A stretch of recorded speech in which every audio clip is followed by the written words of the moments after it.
Hello, welcome to News Center. The government has extended incentives for electric vehicles by 4 months till July, that is.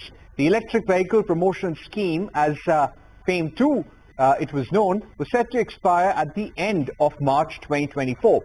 However, the scheme has now been rebranded as the Electric Mobility Promotion Scheme 2024 and extended until 31st of July. An additional allocation of 500 crore rupees has been made to cover incentives for electric two-wheelers and three-wheelers only over the next 4 months. The scheme will also see incentives for electric two-wheelers being reduced from 22,500 to 10,000 rupees per scooter.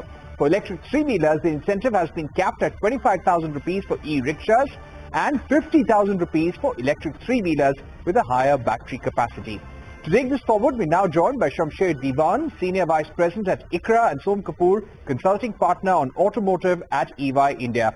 Som Kapoor, let me begin by asking you, do you see this as a positive for the electric vehicle ecosystem? Thanks, Parikshit. Well, I think this being election year, and the scheme coming in, the scheme was about to come to end in March, but they've given continuity, at least in the interim till the end of elections, and so be with it for the next quarter or so.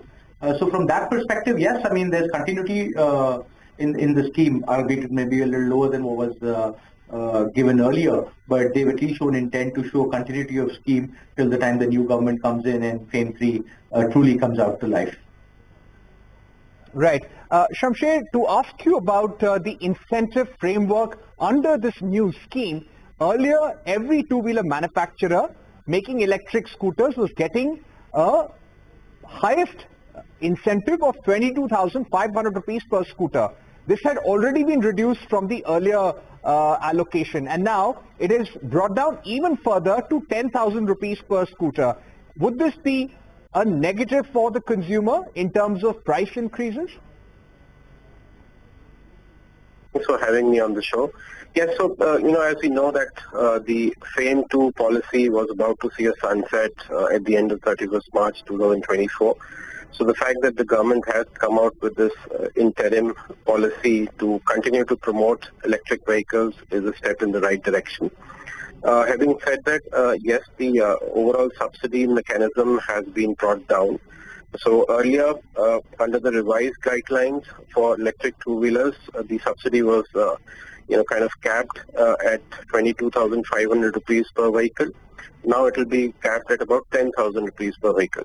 So what it means is that there are two possible ways out. One, the OEMs would possibly have to take a price hike, or the other is that they will have to partially absorb the impact.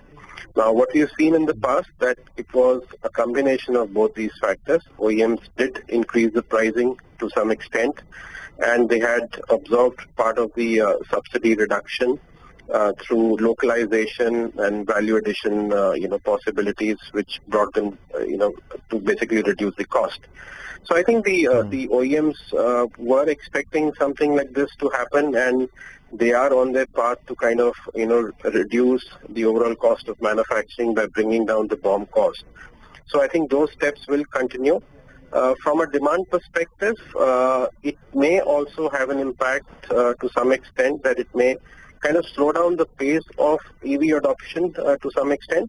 But certainly, I think over the medium to long term, the outlook for electric two-wheeler segment remains quite favorable, driven by multiple factors. One, the total cost of ownership is becoming favorable for electric vehicles. More importantly, I think the consumer confidence is improving in terms of, the product attributes. Safety-related concerns seems to be getting addressed. And, the range anxiety is also not so much of a concern. And financing too is improving. So to that extent, I think the medium-term outlook remains fairly supportive. But yes, in the near term, it may just have some impact on the demand. Right. Som, if I can come back to you, when the FAME subsidies per vehicle were adjusted last year and the percentage-wise allocation was brought down, we had seen the industry hurting. We had seen prices going up for almost all electric two-wheeler manufacturers. Do you expect the EV companies to hike prices immediately, or you think they will absorb this price increase or the subsidy loss till July and see what is the new electric vehicle scheme that comes out? To my mind, I think it's a multi-million-dollar question. At least it's not a billion-dollar question. But I think it'll be a combination of the two. Wherever they believe they can absorb through either localization or any other ways, or in certain, if there are certain manufacturers where they believe the TCO is already in favorable or at least at parity with ICE, I think they will try and make sure that they don't go ahead and put down everything on the customer bend right now and try and see how the next quarter or 4 months go through. But in other cases where they believe that, they're already not doing very well from a profitability perspective, there you could see a small increase in prices as we could have seen last time around as well. So very similar to what happened last time. Okay, Shamsher, now when it comes to the trajectory or the thinking within the government, we had been given to understand by the government that overall the subsidy allocations per vehicle will go down. They want to taper down subsidies in the next 2 to 3 years, at least for certain segments of automobiles. Is this a signal to the EV industry that now we need to prepare for a low subsidy scenario and maybe a zero subsidy scenario also in the next 2 years or so? No four-wheelers have been covered under this scheme. Yeah, I think so. We have to see Parikshit in a holistic manner. The government has come out with multiple schemes to overall promote electric vehicle adoption in India. And FAME 1 and FAME 2 were essentially demand incentive driven policy regime. But at the same time, the government had also come out with PLI schemes for the auto sector as well. And some of the OEMs who have qualified as part of the PLI will also start getting the benefits as part of the manufacturing incentives. And those incentives are also fairly sizable for OEMs who have, been eligible. So to that extent, I think we have to look at it in a holistic manner. While on one side, yes, the government would want the industry to prepare itself for a tapering down of the subsidy regime over a period of time. But at the same time, there will be other incentive policies which will help them absorb the cost to some extent as we move ahead.